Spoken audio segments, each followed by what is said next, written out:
David has mourned the loss of Saul and Jonathan. He knows he no longer needs to live his life on the run. He also knows that through Samuel, God has anointed him the next king of Israel. But that doesn't mean the nation of Israel is ready to anoint him. He can't just show up and say, hey, I'm your next king. Where's the throne? So what will David do? Let's find out. I'm in 2 Samuel chapter 2, verse 1, reading from the New American Standard Version. Then it came about afterwards that David inquired of the Lord, saying, shall I go up to one of the cities of Judah? And the Lord said to him, go up. So David said, where shall I go up? And he said, to Hebron. I love this. David is in Philistine territory. He had gone there to escape Saul. Now that Saul is dead, the automatic thing to do would be to go back home to Judah. I'd expect David to pack up and be on his way. But David doesn't lean to his own understanding. He inquires of God, shall I go to one of the cities of Judah? And when God says go, he says where? Which city? Clinging hard. I need direction. Lord, show me where to go.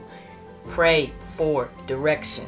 Continuing verse 2, so David went up there, and his 2 wives also, Ahinoam the Jezreelitess, and Abigail the widow of Nabal the Carmelite. And David brought up his men who were with him, each with his household, and they lived in the cities of Hebron. Then the men of Judah came, and there anointed David king over the house of Judah. The first step on a long road to David becoming king of Israel. He's anointed king over the house of Judah. Judah is David's tribe, one of the 12 tribes of Israel. Jesus is descended from this tribe. One of Jesus's names is Lion of the tribe of Judah. So God moves in the hearts of these men to get behind David and anoint him king. Continuing still in verse 4, and they told David, saying, it was the men of Jabesh-Gilead who buried Saul. David sent messengers to the men of Jabesh-Gilead and said to them, may you be blessed of the Lord, because you have shown this kindness to Saul your Lord, and have buried him. Now may the Lord show loving kindness and truth to you. And I also will show this goodness to you, because you have done this thing. Now therefore let your hands be strong and be valiant, for Saul your Lord is dead. And also the house of Judah has anointed me king over them. We looked at the men of Jabesh-Gilead and how they buried Saul in the last chapter of 1 Samuel. David is starting to let it be known that he's king, at least of one tribe. He's being gracious though, blessing them for their kindness to Saul, telling them that he'll show his goodness to them as well. Continuing verse 8, but Abner, the son of Ner, commander of Saul's army, had taken Ish-bosheth, the son of Saul, and brought him over to Mahanaim. He made him king over Gilead, over the Asherites, over Jezreel, over Ephraim, and over Benjamin, even over all Israel. So here is Abner making moves. Abner has been commander of Saul's army. He's also Saul's cousin. We saw that in 1 Samuel. So there's one son of Saul remaining, Ish-bosheth, and Abner has taken it upon himself to make him king. The interesting thing is, we find out in the next chapter that Abner knows that God has anointed David to be the next king. Remember, Abner and David are well acquainted. Abner was there when David killed the giant Goliath. We see Saul asking Abner afterward about David, "Whose son is this young man?" After killing Goliath, David was given leadership in Israel's army, so he fought alongside Abner.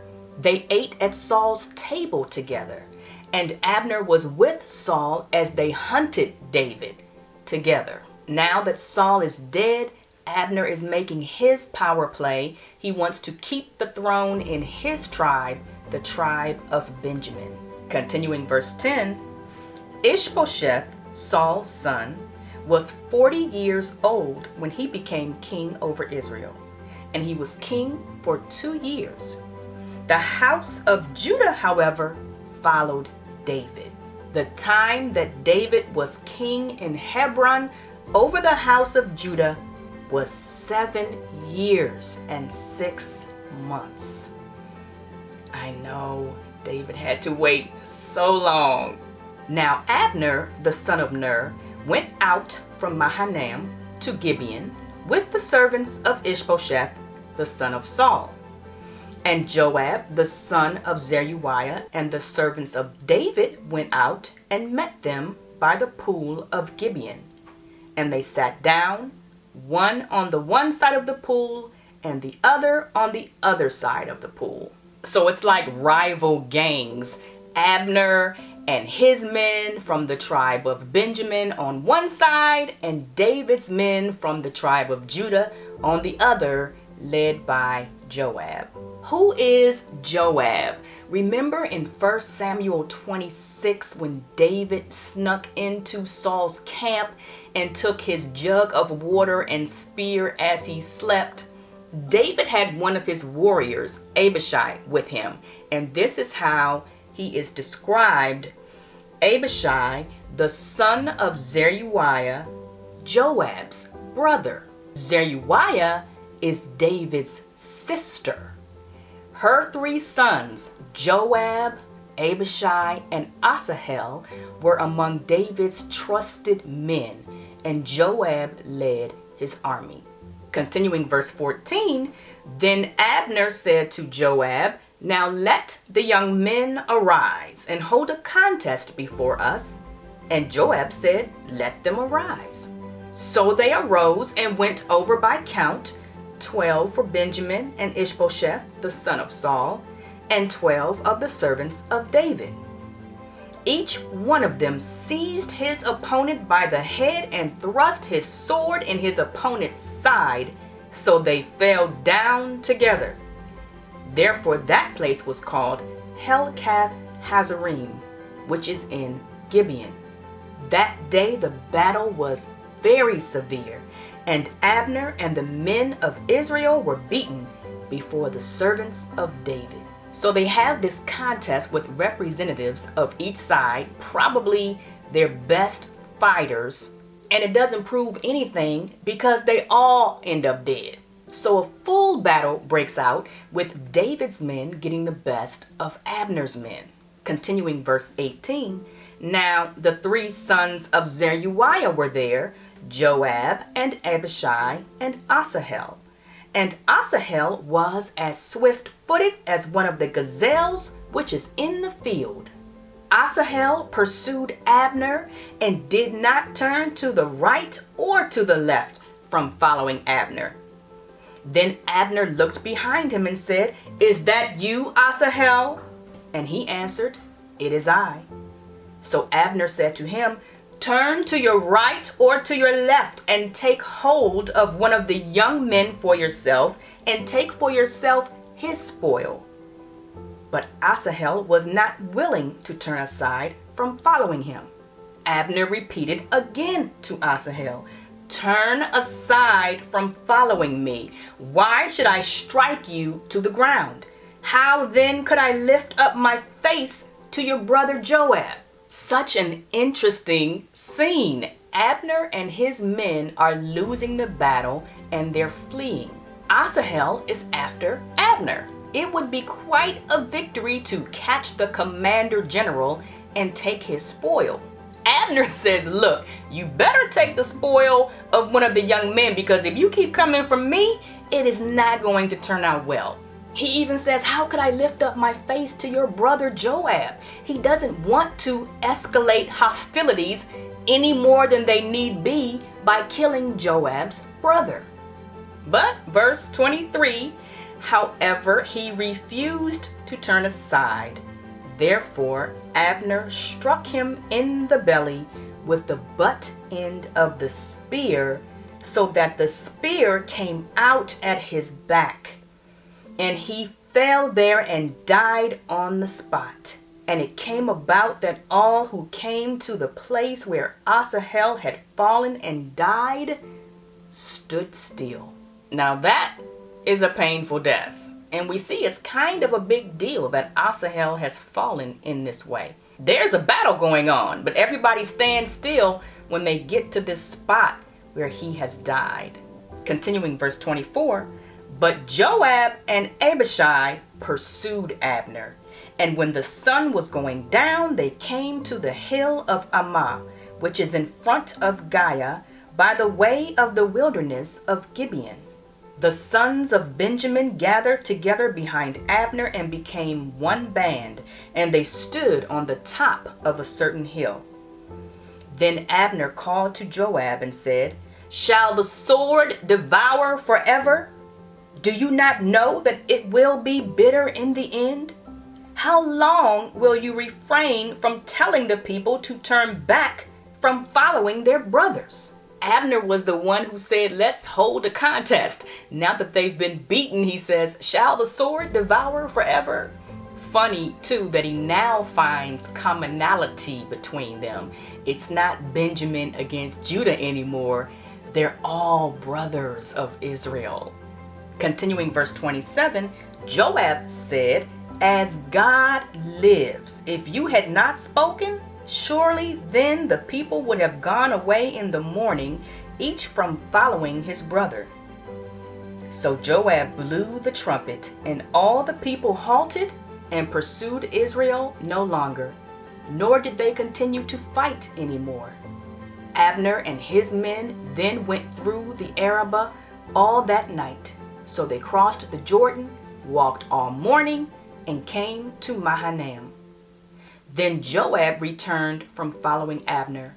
When he had gathered all the people together, 19 of David's servants besides Asahel were missing. But the servants of David had struck down many of Benjamin and Abner's men, so that 360 men died. And they took up Asahel and buried him in his father's tomb, which was in Bethlehem. Then Joab and his men went all night until the day dawned at Hebron. So this is ugly. War has broken out between two houses of Israel over this throne. David has gone from being on the run to having to fight his fellow brothers in Israel. God anointed him king. What God purposes will come to pass, but it sure doesn't mean it'll be quick and easy, which should actually be a comfort to us. When things get hard, when it takes a long time, it doesn't necessarily mean we're on the wrong path. It means we have to endure as we wait. This is just some of what David says about waiting. Psalm 25:3. Indeed, none of those who wait for you will be ashamed. Those who deal treacherously without cause will be ashamed. Psalm 25:4-5. Make me know your ways, O Lord. Teach me your paths. Lead me in your truth and teach me, for you are the God of my salvation. For you I wait all the day. Psalm 25:21. Let integrity and uprightness preserve me, for I wait for you. Psalm 27:14. Wait for the Lord. Be strong and let your heart take courage. Yes, wait for the Lord. Psalm 40:1-2. I waited patiently for the Lord, and he inclined to me and heard my cry. He brought me up out of the pit of destruction, out of the miry clay, and he set my feet upon a rock, making my footsteps firm. God does a whole lot in the waiting. He's teaching us, leading us, making us strong, building our courage, showing us how to stand firm in rocky places. Don't give up. We keep waiting. We keep seeking. We keep clinging.